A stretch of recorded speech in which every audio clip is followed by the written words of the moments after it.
So far in our Sports Fest celebrations, we've been looking at the past and the present, but what about the future? I'm going to take a look and see if I can come up with any predictions about what's next for sports games. Of course, they will probably be totally wrong, but I'm going to have a look at the data to see what I can find.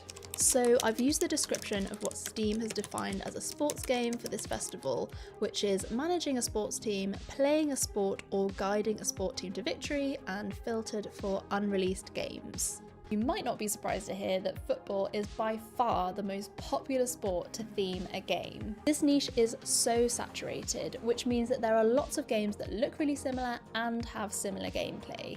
I think we can expect to see some more cross-genre games, so a sports theme, but deck building mechanics or compelling narrative or a fantasy game.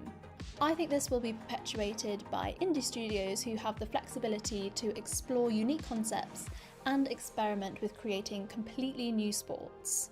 For example, taking inspiration from history and bringing in completely new mechanics. Finally, the list of upcoming games I found contains a lot of esports management titles, with 2 in the top 10 most anticipated sports games. So I think it will be a growing niche for 2026 as real esports revenue surpassed $3 billion in this year and has been growing by up to 23% every year. It feels really meta, games about managing a team of people who play games, but in the same way that you can live out your fantasy of managing a football team, you can now live out your fantasy of being part of the esports world.